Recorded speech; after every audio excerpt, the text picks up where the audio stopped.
Alright, let me tell you something. Lighting can instantly change how you feel about a scene. It's not just any technical tool, it's an emotional weapon. Rim light creates mood, it brings your subject into focus. Backlight adds mystery, power, drama. And golden hour? It turns any scene into a memory. Let me show you how these 3 easy cinematic techniques can help you in your art, starting now.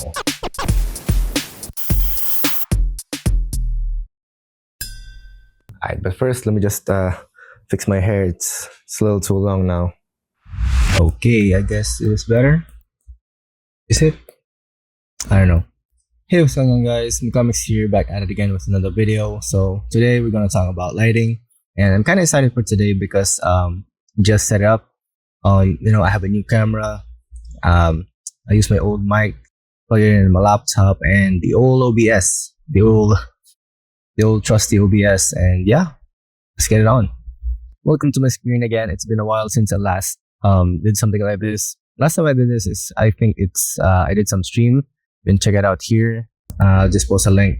So yeah, welcome. I'm using Clip Studio Paint EX. I'm not updated to the latest version because I think the latest version, if I recall, it's a monthly subscription, and I'm not into that. So yeah, I'm still rocking it with the old one. And before we go on, there's an entrance fee of 1 like or 1 sub. As a small YouTuber, I could use all the support I can get, So you ever wonder why your art seems a little flat or could use a little something but you don't know what? You ever wonder why your clients or your boss tells you to make it pop?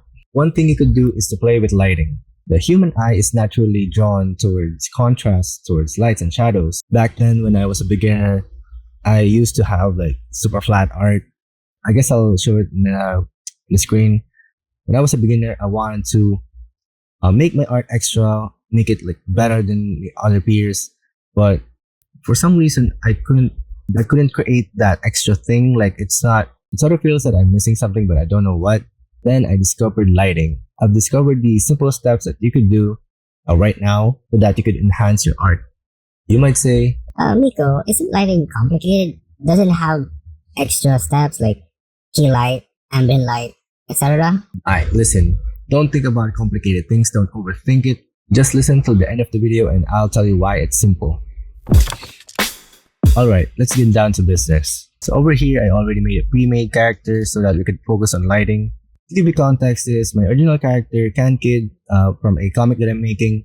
And I made her so that she could look like she's drawn in an arcane style. I don't know, just to explore and have fun. So let's start with rim lighting first. So it's a given, but rim lighting hits the edges of the subject. From the word rim, rim is outer part.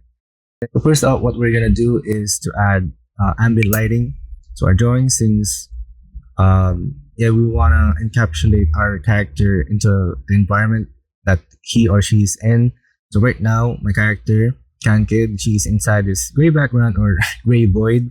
So there's not much to work with, but I think this gray void, it's safe to say that the ambient light is bluish, grayish, in the tone of should be cold, So since there's no other light, I think it's safe way to go. So when you turn this on, it instantly looks like that your character is in that environment, And then rim light is typically a secondary light, so we need to establish a key light first. So key light, I guess, is the front, since I made this character if you notice the shadows, the shadows are pertaining towards the front. So yeah, I guess let's do that. I kind of wanted to have a warm key light so that it really pops, against the coldness of the gray. And then let's add the actual rim light. What I usually do is I go with the opposite side of the key light. So my key light is at the front, but it's leaning towards more on the right. So what I do is make the rim light on the left. So yeah. So as you can see, the rim light really makes the subject pop. It makes it separate from the background immediately. Adding this rim light it adds the right amount of drama. It's not too much and it's not too, overreacting. Just the right amount. One tip on rim light is to actually make the rim light really bright. So I made this bright blue, but you could also make it, bright pink or something. Bright pink or maybe orange. Yeah, it's up to you. But since my character is already warm looking, I'm gonna go with blue. Yeah, there we go.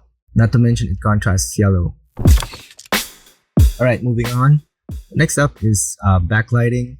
Backlighting is often silhouette or strong contrast of light. The back, more intense, mysterious, and powerful. So again, what we want to do is to add ambient light. So with this, since backlighting is super contrasted, I like to a really harsh ambient light, like really dark. So I mean, it's the same as this one, but with a stronger opacity. Really blue, really dark. All right, so it's kind of like rim light, but this time I feel like backlight is all over the edges, like no sides at all, like all edges. So what we're gonna do is make a new layer, change the blending mode to add glow so it really pops, and choose this color. I'm gonna choose a light color. So there we go.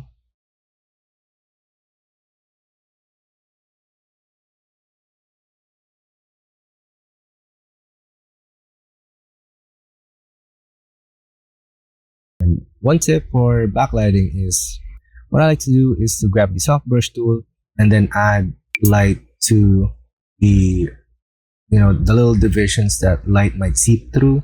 Like for example, this the hair. It's filled with all sorts of divisions, crevices, and all that. Then maybe like you know additional light passing through. Then another tip is to add maybe floating debris. It really adds to the drama. So yeah. And now you feel that this character is super angry now. That she's about to unleash her, final super move. I'm not sure. But yeah, that's it. So for the last technique I'm about to show you guys, so we have golden hour. Golden hour lighting, it instantly make your artwork nostalgic, warm, beautiful. Like, it really feels like a memory.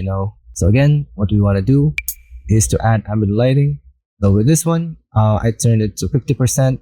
So if you remember, rim lighting, I turned it to 30 to 40%. And then with backlighting, I made the ambient lighting like 100%.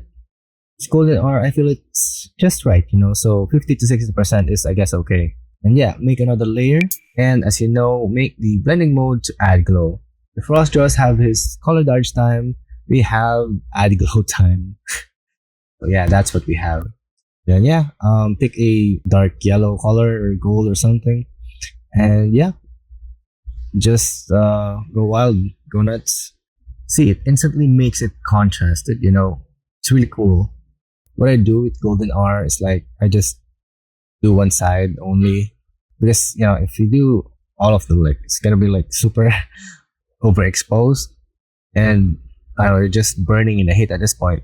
So what I do is just I half it, I guess, or maybe 1/3 it, just enough, So yeah, one trick in golden hour is you can easily manipulate the shape of the light. For example, I want to make the light come off out of the window, so I do this,